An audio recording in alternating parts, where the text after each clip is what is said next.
siya, oh. Nagmamadali pa. May marka pa yung ulo, eh. Hairnet yan. Nagbubukas siya. Ay, binubuksan mo. Lababo. Lababo. Grabe. Ayot na ba? Ayaw pa madali siya.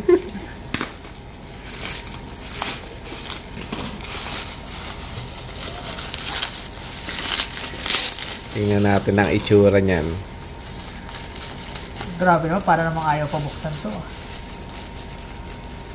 Mahal daw eh. Ayaw niya din magpabukas eh. Yan. Kailangan pala pinupwersa.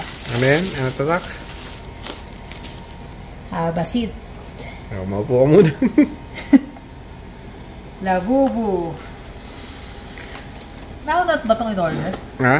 Nauna itong in-order? Hindi, mabilis lang talaga mag-deliver yun. Sana pala sa kanya na lang. Pinatesting pa lang. Ayun, laman. Wala na iba. Ayan nga, pala ano ito. Stiko. Stiko.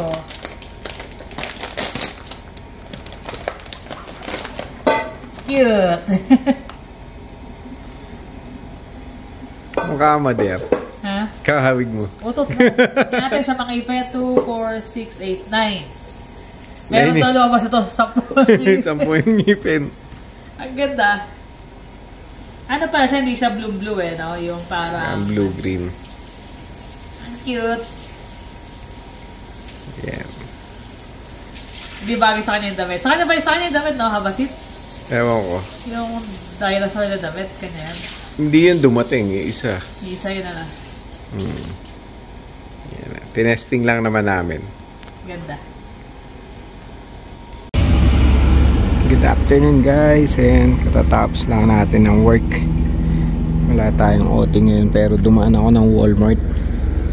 Yan ang kapaligiran namin dito. Daming construction dun. Kaya maalikabok pa rin. Napakadumi na sasakyan. Bukol-bukol na nga, puro sa alikabok pa. Pero tahimik naman dito kahit papaano. Ito yung mga pinamili natin sa Walmart. Kailangan na to eh, windshield washer. Mag-i-snow na. Tsaka yung brake fluid ni Carla. Pumili tayo ng body wash. Ice cream. Jermaine, lagay mo ito sa freezer ah. Yan. Favorite ko tong peanut butter eh. Tapos itong biscuit na bibili ni Carla. Tapos nandito na pala to. Maagang umuwi. Tapos meron tayong dumating na package ni Carla. Kukuha na to. Mamaya, mabubuksan natin sa kanya yan. Hello guys. Sarap ng kanya ng ice cream, ha? Ang lamig-lamig na eh. Suot pa siya ng medyas eh, no? Giniginaw sabay kaya ng ice cream. Katatapos na namin maghapunan eh. Pumunta siya ang Walmart kanina. Napabili na ng ice cream. Ulo ko, mantika-mantika, no? Galing pa sa trabaho. Ang daming ano. Mamantika. Ayun, dalawa. Ang hindi pa naghuhugasan. Ayun pa hugasan eh. Mga gumagawa na ng ice cream. Ice cream yummy. Paano? Ice cream yummy daw. Sasayo si Jonas. Ngayon, kangina sumasayo siya eh. Ice cream yummy. Paano yan? Dali. Nahiya mo siya. Ano yung binibigay doon? Ano yan? Ice cream. Kangina, dapat pala binidyo ko eh. Ngayon, nahihiya na eh. Ayun o, yung kanyang mga pinipinturahan. Parang sa Walking Dead yan. Ano lang yan, ganito lang itsura niyan. Gray lang. Gray lang. Pinapinturahan na eh. Pakita mo tayo santa. Hindi pa nga tapos. Ito yung ano yung ginagawa ko. Pinaprint ko kayo. Mga pumpkin.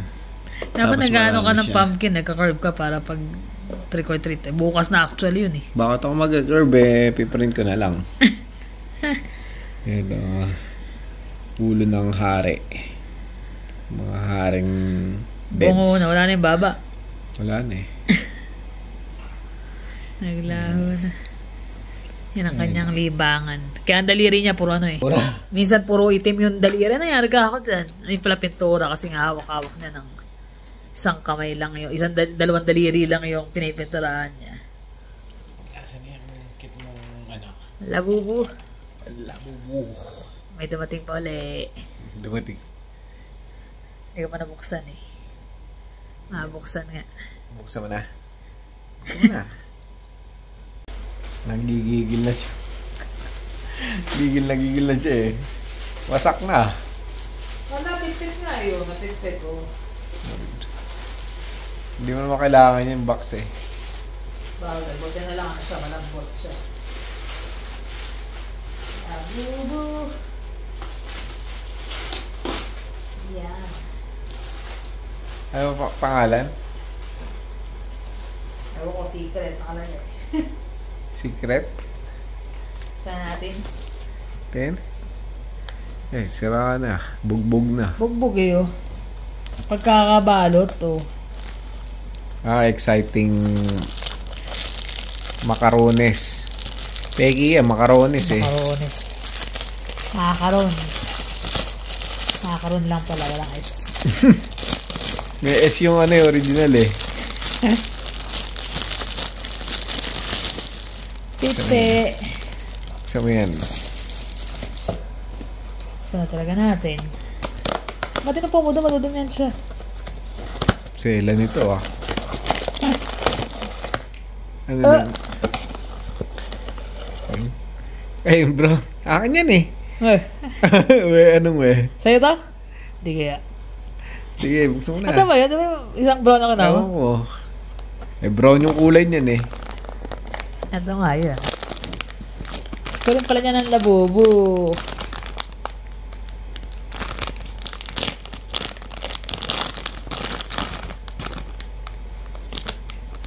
Pangit. Paling. Hindi ito. Mas maganda yung sa akin. Yan nga, yun sa'yo eh. Ito ba yun? Hindi oh. Blue sa akin eh. Now you know the quality. Eh, syempre, pangit eh. Ang layo. Ang layo. Ito yung mga palpak na ano. Yun. Ibang-iba. Ibang-iba. Paling ang ulo. Wala kasi, ba't ba walang Pop Mart dito? Dapat may Pop Mart eh. Sa bagay, kung may Pop Mart man, ano eh. Magkakaubusan talaga Ubus eh. din.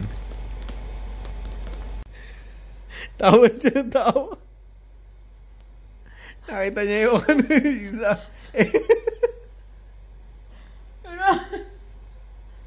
Peke eh. In-order kasi niya to sa ano eh, sa AliExpress. Sabi ko, try natin. Kasi dito wala kaming makuha sa Pop Mart talaga eh. Putot. Ay, nako. Sabi na eh. Huwag ka nagpapaniwala sa AliExpress eh. Ha? Mukhang ano eh. Mukhang na-deform na hindi mo malaman eh. Kawawa naman to. Nangyari sa'yo. Tawa siya ng tao. Maiyak-iyak ka at tatawa. Ay, tingnan mo. Asan pa talaga ulo nito? Sa harap, sa likod. Yung may paa. Paling lang, ayusin mo kasi. Exorcist eh. Exorcist. Oh, hindi. Ito harap eh. Alam ko, exotic eh. Oh. Now you know, hindi ka nabibili eh. Ito lang. Ayun oh. Napatawa ako ng ano na to eh. Labubu, lababo ang punta eh. Sino ko naman oh, di ba pag nag-group picture sila oh, di ba? Cute yung dating niya kasi nakagaling siya. Naka-pose. Strike a pose. Kaya lapag siya na mag-isa. Wala na. Ito kaway eh. Ganun lang eh. Sabi ko sa kanya eh, alangan ako pag sa Hindi, AliExpress. tinesting lang naman natin. Tinesting lang. So wala talaga rito makuha eh. Hindi rin available. Talaga itsura niya. Meron doon sa kinukuha na namin na binibili namin sa token. Pero sold out. ano, laging sold out. Tapos, kumbaga, pag dumating siya, Limited. tiyempuhan eh. Hindi ka naman nakatambay maghapon sa mall para maabutan mo. Yeah. At least okay na ako dito sa isa. Okay na ako dito sa... Sa'yo na yan. Okay na ako dito. Eh, maganda yan eh. Ganda to eh. Correct eh. Yung dalawa. Japek.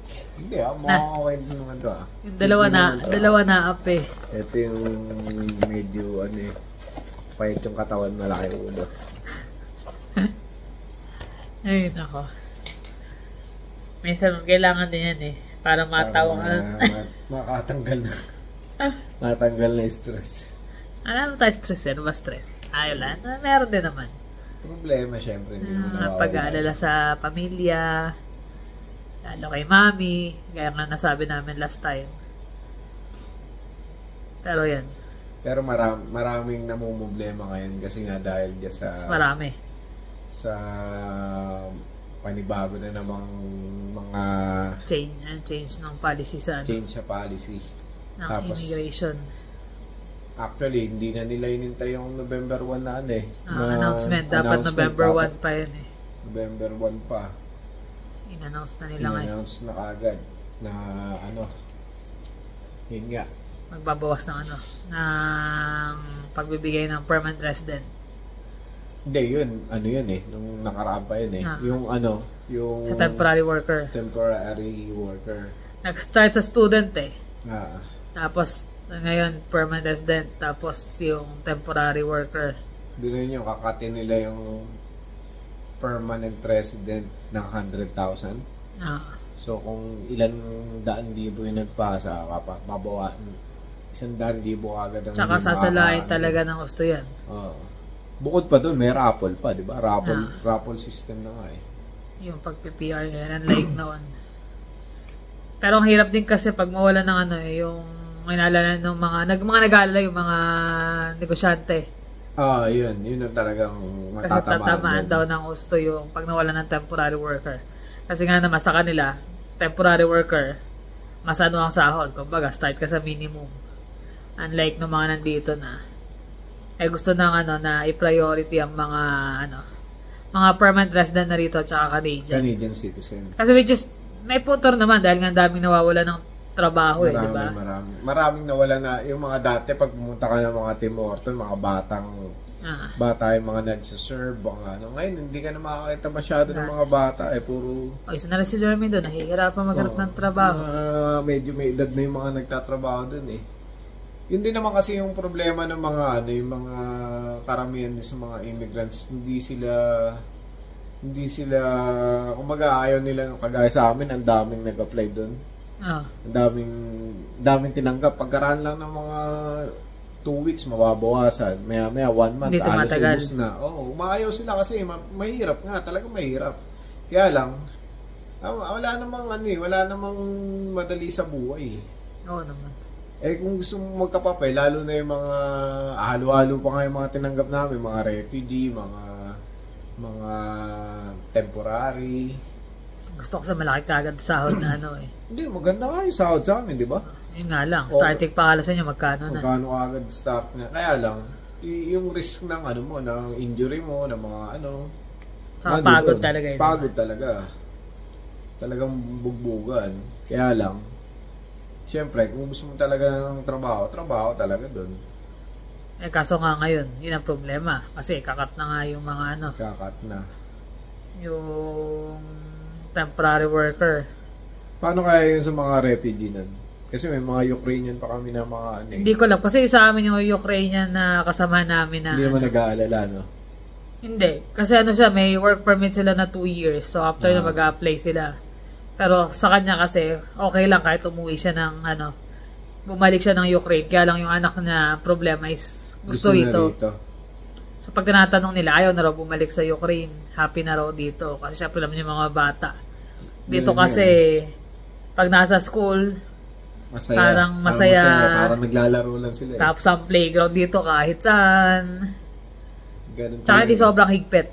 Kaya yung mga bata nag-enjoy. Kaya yung nila, saka silang mag-asawa, okay lang kahit bumalik sila sa bansa nila. Sabi niya, pag natapos ang work, kung okay na, babalik kami. Kaya lang sabi niya, yung anak ko, talagang narito Talaga, at ease na. At ease na, happy siya kung nasaan siya. Sabi, yun ang priority namin, yung anak namin. Kaso gaya niyan, nagkakaproblema nga sa application ng mga Dahil nga kung babawasan, bukod sa raffle system ng pag-PR, igaganon pa na babawasan, di ba? Tapos tinataas pa nila yung mga score sa mga ano, no? Tsaka hindi, lahat meron ng ano, di ba? Score, Yung mga language test. Test. Pag sa college, 5 dapat. Kapag sa university, 7. Tama rin naman yung... May punto rin naman kasi nga, hindi naka-ready yung Canada sa pagpasok ng ganong karaming Although nakabuti yun nung after nung pandemic. Naka-recover kagad yung economy. Kaso hindi na limit na. Hindi na limit, so tuloy-tuloy na. Sobrang dami ng pasok nangyari. Hindi ready ang Canada sa housing, sa mga trabaho, yung mga sa mga hospital, di ba? Kita mo, sobrang crowded na rin. Dati, pag nagpapunta ka ng emergency, parang ilan lang kayo eh. Ngayon, napakarami. Wala kang upuan eh. Saka makikita mo lang yung kalsada ngayon, gano'ng ka-traffic. Dati, hindi naman nagta-traffic, lalo dyan sa Miss Tony, pag dumaan ka. Pero ngayon, talaga naman, lagi na lang. Makikita mo talaga, within the span ng ilang years lang yun, di ba? After ng pandemic. After na ng pandemic. Sobrang nag-boom kagad yung yung mga lahat. Wala namang masama na gano'n. Yun nga, yung sa immigration, ang kailangan na talaga i-regulate ng maayos. I-regulate. Ang nangyari kasi nga, parang hindi na limita. Sige lang na sige, pasok. Ngayon, bigla silang, ito, bawas. Ngayon, lahat ng mga nandito, kawawa din naman kasi syempre. Kawawa din. Kumbaga sa sugal, tinayanan nila lahat halos eh. Oo. Marami na yan. Maraming ganun eh. Marami rin naman na maraming pantaya. Kumbaga maraming pansugal. Uwi na lang ako. Parang ganun eh. Oo, pero paano yung mga talagang nandito na? Na talagang kagaya namin na walang nag-start tayo na parang from scratch talaga. Oo. Na wala rin naman kaming kaya so, ako, nag-start din talaga ako na as temporary worker, di ba? Bago na PR. Noong time na nagkaroon ng problema pero hindi gaya ngayon na parang magiging ganun uli. Para siguro ganun na mangyayari. Magiging ganun. Kasi like lang to sa amin nun eh. Kaya mostly yung dating nasa small town ako, mostly ang puntahan ng tao. Ang puntahan talaga ng mga foreign worker. Small town, no? Temporary foreign worker. Which is gusto ng mga employer kasi yung mga temporary worker nag-i-stay talaga. Unlike nung mga locals na ayoko dito. Alis na ako. Anytime pwede umalis. Unlike ng temporary worker na stay, nandun sa visa mo na ito ang employer mo, doon ka lang. Within 2 years. May siguridad yung yung employer na mayroon siya trabaho ng 2 years. Unless na lang kung ang temporary worker malakas ang loob na alis at lipat. Pero mahirap yun kasi risky yun.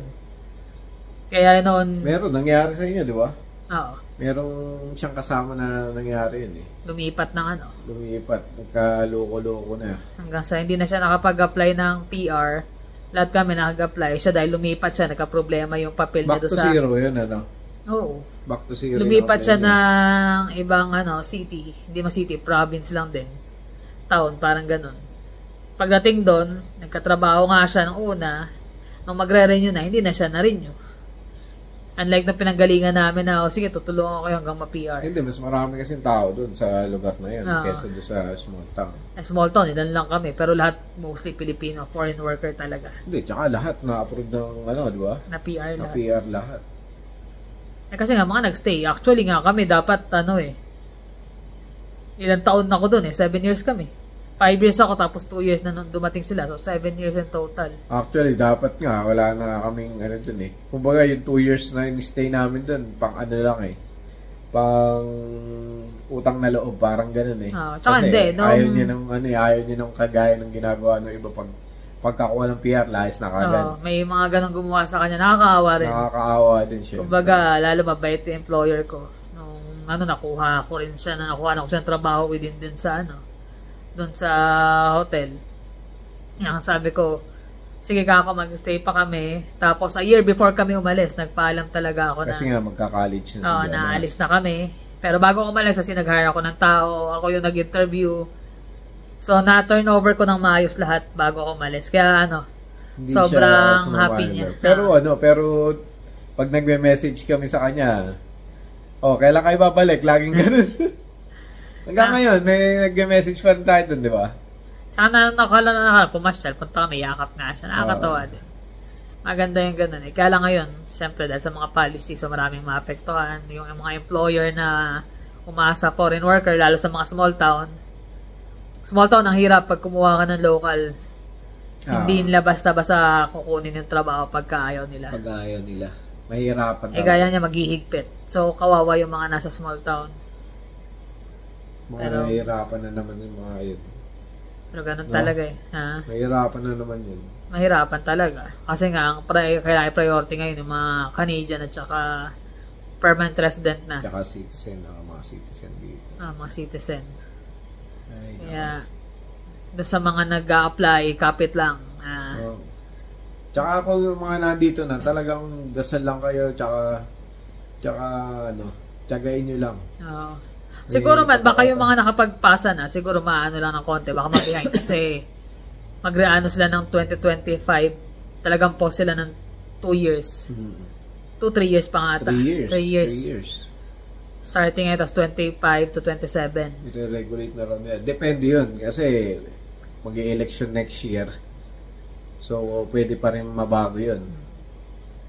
Kaya, bahala na kung ano. Alam niyo naman dito sa Canada, lagi ng... Tsaka laki ng epekto rin kasi sa naging economy ng Canada.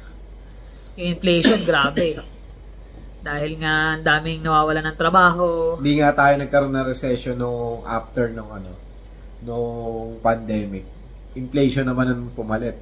Oo. Kumbaga, taas lahat. Sobra naman. Grabe naman. Lalo nga, pag namimili ka nga, yung 500 mo, wala na eh. Yung typical na yun na pinamimili ko ngayon. Dati, nung nandun kami sa apartment, 300, 250. Maganda. Ngayon, the same na ganun. Nasa 500. Mahirap na talaga. Lalo na mas mahirap dun sa mga, yun nga, yung mga temporary. Kasi, syempre, pipita na yan eh. Competition na yan eh. Kaya nga, swerte ng mga temporary na may application na kagad at saka nakakuha sila ng magandang employer. Tsaka ngayon, kada employer meron silang cap kung ilang temporary worker lang ang pwede. Unlike dati na ilan. Sa bagay, nung time namin, nagkaroon din ng limit nun eh. Pero nabago. Dahil hindi mas kinailangan ang mga foreign worker. Pero ngayon, talagang hindi natin alam kung gaano katagal yung policy nila na yan. Magkakaroon ng mga malalaking epekto sa ekonomiya rin. Ngayon, mapipilitan silang magtaas ng sahod kasi walang kukuha ng sahod ng trabaho na yon. Magkakaroon sila ng regularization ng mga employer. Yung nga inaalala ng mga employer kasi syempre kailangan nila magbayad ng mas mataas. Mas mataas. So ngayon kailangan nila magbayad ng kung anik-anik na extra. So ngayon pupunta yun doon sa mga consumer. Kaya pasa-pasa. So we'll see kung ano magiging resulta ng mga pagbabago na yan. Marami. Minsan sa mga ganyung bagay, hindi na dapat na problema yung mga pangkaraniwan na tao, pero sa pangkaraniwan na tao tumatama talaga eh. Oo naman. Tayo nakakaramdam ng Dati wala tayong pakialam nun eh, di ba? Yung mga okay lang yan, ganyan lang. Maya makaramdam mo, ba't ganito na yung gas, ganito na yung bilihin. Lalo kami, pareho ang layo ng dinadrive namin papunta ng trabaho, so yung gas namin ang laki talaga ng pinagbago, pero parang walang pinagkaiba yun doon sa carbon tax. Pero mo, itatax niya yung pollution. Sa nangyayari yun, malaki yung binabawa sa sweldo natin, malaki yung nagtatax tayo ng malalaki sa mga kung ano may mga carbon tax na yan. Tapos sasabihin na mag-rebate. Yung rebate magkano lang? Bali wala yun sa binabawas. Hindi, tsaka ano na itulong nun sa environment. Hindi naman natin, kumbaga, hindi mo naman mahinto ng carbon tax yung bagyo or snowstorm. Yung snowstorm o yung hail. Hindi kaya eh. Sana yung mga na-hail or na baha babayaran nila, di ba? Hindi rin naman eh. Wala rin. Kaya nga tama rin siguro yung yung axe the tax ni Pierre. Yeah. Kailangan yun eh. Kasi sobra eh. Ang nangyayari nga, tataksan mo yung mga farmer. Tataksa mo yung farmer. So yung farmer magsasapoy nila yung cost, papasa nila yun sa babagsakan nila. So ganun din yung mga... yung shipping pa nun, yung mga tracker. Lahat nga eh, sa tax yun, pagdating sa grocery, wala na. Ang laki na ng patong. Eh yung jam nga lang ng strawberry jam, nagulat ako nung huli, di ba? $6.99. Magkano lang yung dati? $3.99. 3 lang sa hunting yun eh, no? Ngayon kalahati. Ay, naka. Yan, talaga. Napakahirap na. Pahirap na rin ng pahirap talaga yung buhay dito. Kaya yung mga mga nag-a-apply, medyo mag-isip-isip kayo, lalo mga nasa. Kasi parang talagang sugal ngayon. Sugal talaga. Tsaka planuhin nyo mabuti kung ano yung kung ano talaga. At saka siguraduhin nyo meron kayong magiging future dito. Ang hirap na mag-start dito ngayon. Hindi naman doon sa sinisiraan namin ng Canada. Maganda pa rin naman ang Canada. Maganda sa mga nandito na. Yung bagan. Kahit pa paano tayo. Nakapag-set na tayo ng yung ilang taon na tayo nandito eh. Nakapagsimula na tayo. Pero kung magsisimula ka pa lang din, medyo planuhin mabuti. Lalo kung kasama ang pamilya, di ba? Maganda talaga rito kasi yung safety mo kahit pa paano. Saka yung healthcare, tapos yung mga, lalo na yung mga bata kayong anak maliliit. Sagot pa rin ng ng gobyerno, no? Oo. Pagpasensya na, nagluluto ako, naputol. Nagluluto siya ng naririnig ko na yung alam mo na pag gano'n ng tunog, matutuyo na eh. Ay, naka. Kaya yung mga, mga nandito, dasal lang talaga. Dasal na sana magkaroon ng linaw yung mga inyong application at mga kagaya lang nung Palapag family, di ba? Mga galing pa rin sa Singapore din yun. Marami kasi dito na talagang sumugal na. Oo. Na nandito na. Sana lang ma-approve talaga yung mga papel na mga application yun. Lalo sa mga nararapat na talaga nag-taste, nagsakripisyo ng gusto para mapunta dito. Matatagal na rin dito, di ba? Sana maging okay ang lahat. Tsaka antay-antay lang, lalo ganyan malapit na election na naman. So, maraming pwede maging pagbabago yan. Kasi syempre, diba, kailangan niya magpabango. So, gagawa ng mga bagong policy yan. Hindi nga raw kinausap ka ngayon sa Omni News yung si Mark Miller. Hindi raw tungkol yun sa election. Hindi raw cosmetic lang. Hindi cosmetic. We'll never know, diba? Alam mo naman. Siyempre, politiko politika Yan talaga yun. Kailangan magandang pangalan pagka yung ganyan mga botohan na. Pero abang-abang at saka sa mga nag-apply, kapit lang. Kung para sa inyo talaga yan, ibibigay para sa inyo. Kung hindi man dumating, baka mas may maganda kasing plan si God para sa inyo. Yun lang ang lagi nyong iisipin kasi lahat yan may may rason. Wag kang panghinaan ng loob kung ikaw man nandun sa sitwasyon na yun. Kakayanin yan. Dasal lang talaga. Dasal lang. Yun lang naman guys, ang aming vlog for today. Maraming salamat. Lalo doon sa mga nag-message tungkol kay Mami Toya. Maraming salamat sa inyo. Kasi lagi naman naming na-update kayo kahit papaano. Kahit na hindi naman namin nakakausama siya madalas, din nga lang namin lagi nasasabi kung ano nangyayari. Pero at least nabibigyan namin kayo ng update paminsan-minsan. Tsaka yung mga nakaka-relate doon. Maraming salamat sa inyong mga advice. Yes, lalo yung mga experience nila ganun din, di ba? Experience din nila. Thank you din sa pag-share ng mga story nila sa mga pamilya na nagkaroon din ng ganong klaseng karamdaman. So, paano guys? Maraming salamat ulit. Ingat kayo lagi. See you in the next vlog. Bye.